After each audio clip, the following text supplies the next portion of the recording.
আমার ভাইয়েরা, দু একটি কথা মা বোনদের বিষয়ে বলতে চাই। মায়েরা অনেক এসেছেন, আমি জানি অনেকে আমার সঙ্গে কথাও বলেছেন, আমার আত্মীয় স্বজন যারা আছেন।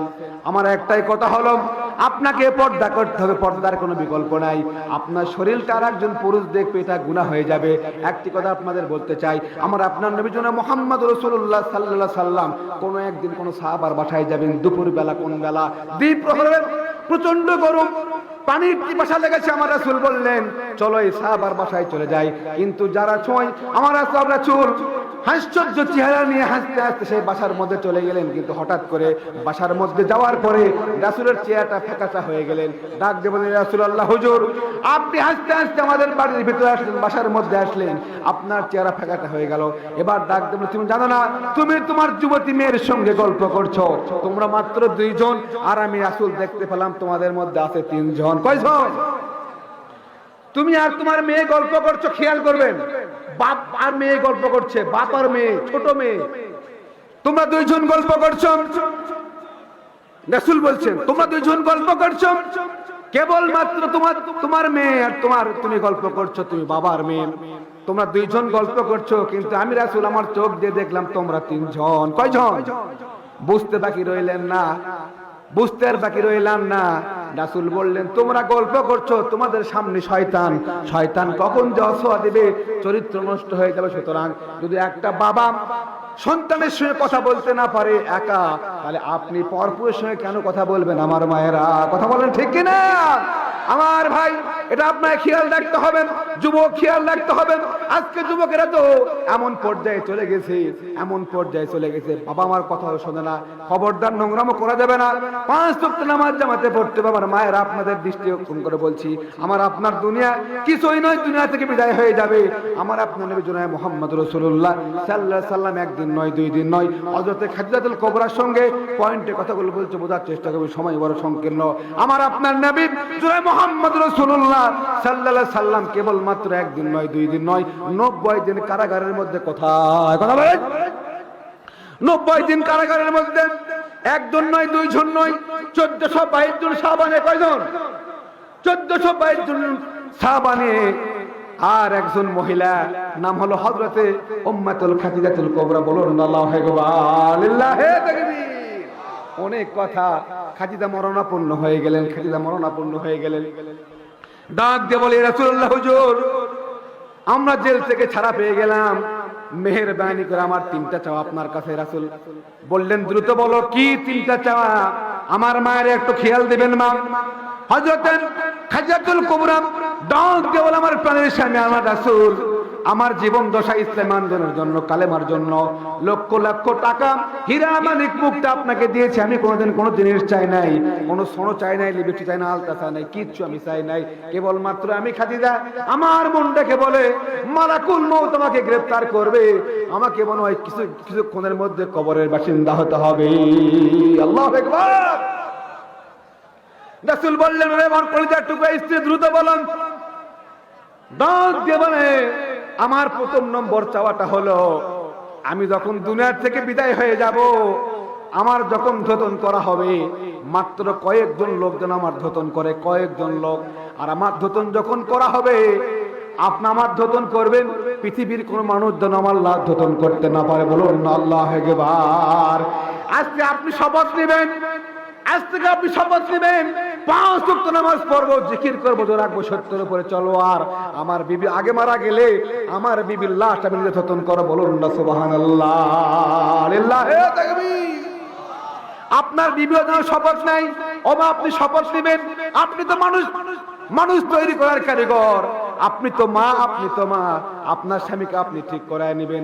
আপনার স্বামী সিগারেট খায়, আপনি গালে চুমা দিয়ে বলবেন, এই যে আমার ঠোঁট তোমাকে চুমা দিল, তোমার এই ঠোঁট আমার ঠোঁট একার হয়ে গেল, খবরদার তুমি এই ঠোঁট দেওয়ার, কথা বলেন, এই ঠোঁট দেওয়ার সিগারেট খাবে না। আমার মায়েরা, আমার আপনার নেই বললেন, দ্রুত চাওয়া কি? চাওয়া চেয়ে নাও।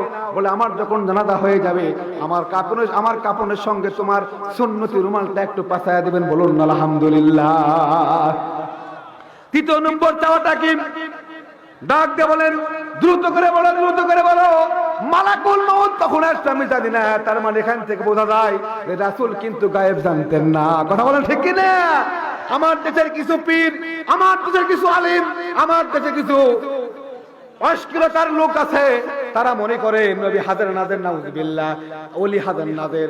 খবরদার খবরদার, আল্লাহ রাসূল তো দূরের কথা, কোন মানুষও কিন্তু গায়েব জানে না। কথা বলেন ঠিক কি না? কিছু কিছু পীরের দরবার আছেন, পীরকে সেজদা দেয়, মানুষকে সেজদা দেয়। বাপ রে বাপ, মিলাদ কিয়াম না করলে মারামারি শুরু হয়ে যায়। পাঁচ করলে কেন করলো, উনি বড় কেন বললো, উনি এটা কেন করলো, এটা কেন করলো, এখানে হাত বাঁধলো সেখানে হাত বাঁধলো, দোয়া কেন করলো না। এই সমস্ত ফিতনা করার এখন সময় নাই, এই সমস্ত ফিতনা করার সময় নাই। আলিয়া কি করে, কওমিকে দেখতে পারে না, কওমি আলিয়াকে দেখতে পারে না, আট দশি দেওয়ান বাগকে দেখতে পারে না, দেওয়ান বাগ ফুরফুরাকে দেখতে পারে না, ফুরফুরা আবার আরেকজনকে দেখতে পারে না, সর্বনায়কে দেখতে পারে না। এমন অবস্থা, এটা শোভনীয় নয়, শোভনীয় নয়। আমার এক কথা, হক যারা হক সিলসিলার মধ্যে আছে, আপনার চেষ্টা করেন দুনিয়াগামী দল বাদ দিয়ে এই দল অন্তর্ভুক্ত হন, অন্তপক্ষে আপনার রাসূলের নৌকায় উঠতে পারবেন। আর এই নৌকা কোনো ঝড়ে ডুবতে পারে না, এই নৌকা একবারে মদিনায় নিয়ে দেয়। বলুন আল্লাহু আকবার। আমার ভাইরা ডাক দে, বলে দ্রুত বলো তুমি কি চাও, ও আমার প্রাণের বিবি কি চাও? ডাক দে বলে আমার জীবনের শেষ একটা চাওয়া, আমার যখন কবরটা খনন করা হবে, আমার কবর যখন খনন করা হবে, ওগো আল্লাহর নবী, ওগো আমার নবী, ওগো আমার প্রাণের স্বামী, আপনি একটু কবরে নামায় একটু কবরে গড়াগড়ি দিবেন। বলুন আলহামদুলিল্লাহ। কোন মহিলা, আমার মায়েরা, কোন মহিলা কবরের জন্য ভয় করতে একটু খেয়াল করেন। ইসলামের জন্য, কালেমার জন্য তার অবদান, পৃথিবীর সমস্ত মহিলার রক্ত, পৃথিবীর সমস্ত মহিলাকে এক পল্লায় জুড়ে দিলে হলে, আর হযরতে খাদিজাতুল কুবরাকে এক পল্লায় দিলে, আমার তো মনে হয় আল্লাহর কসম করে বলি, খাদিজার পল্লায় ভারী হয়ে যাবে। কথা বলো ঠিক কি না? মায়েরা, আপনার চেহারা আপনি কাউকে দেখাবেন না। আপনার কাছে আমার একটা অনুরোধ, হতে পারে আপনার সন্তানের মতো, হতে পারে আপনার ভাইয়ের মতো, হতে পারে আপনার কোন আত্মীয় কারো না কারো মতো, মা আপনার কাছে আমার অনুরোধ।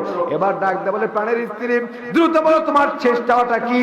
ডাক দে বলে আমি হযরতে খাদিজাতুল কুবরা আল্লাহর সাথে যখন কবরে নামা দিবে, আমার সওয়াল জবাব না হওয়া পর্যন্ত গো নবী, আপনি কবর থেকে এক চুল নড়তে পারবেন না। আল্লাহু আকবার। কোন মানুষ করতে কবরের জন্য আমারও ভয় লাগে, কবরের জন্য আমারও ভয় লাগে। বিবিকে কবরে নামায় দেওয়া হলো, একজন সাহাবা দৌড়ে এসে ডাক দিয়ে বলেন, ইয়া রাসূলুল্লাহ হুজুর, ইয়া হাবিবাল্লাহ হুজুর। সাধারণত মানুষের চেহারা খানায় কাবার দিকে থাকে, কিন্তু আপনার স্ত্রী হযরতে খাদিজাতুল কুবরার চেহারা খানায় কাবার দিকে নাই, খানায় কাবার দিকে নাই। আপনার চেহারার, আপনার স্ত্রীর চেহারাটা আরশে আযমের দিকে। বলুন না আল্লাহু আকবার, লিল্লাহি তাকবীর। আল্লাহ রাসূলকে জানা যায়, রাসূল গো, খানায় কাবা বাইতুল্লাহ মানুষের বানানো ঘর, বেহেশতি পাথর আজ হাজির আসওয়াদ, একটা পাথর মাত্র, ওটা তো আমি মানুষ দিয়ে বানায় নিয়েছি। আর জান্নাতটা নিজে আমি তৈরি করেছি। জান্নাতি মানুষ যারা হবে, জান্নাতি মেহমান যারা হবে, জান্নাতের অধিবাসী যারা হবে, তাদের চেহারা দুনিয়ার কোনো দিকে থাকবে না, দুনিয়ার কোনো দিকে থাকবে না। তাদের চেহারা আমি আল্লাহ আমার আরশের দিকে থাকবে। বলুন আল্লাহু আকবার। এখান থেকে বোঝা যায় আল্লাহর জান্নাতটা হলো উপরে, আর আল্লাহর জাহান্নামটা হলো নিচে।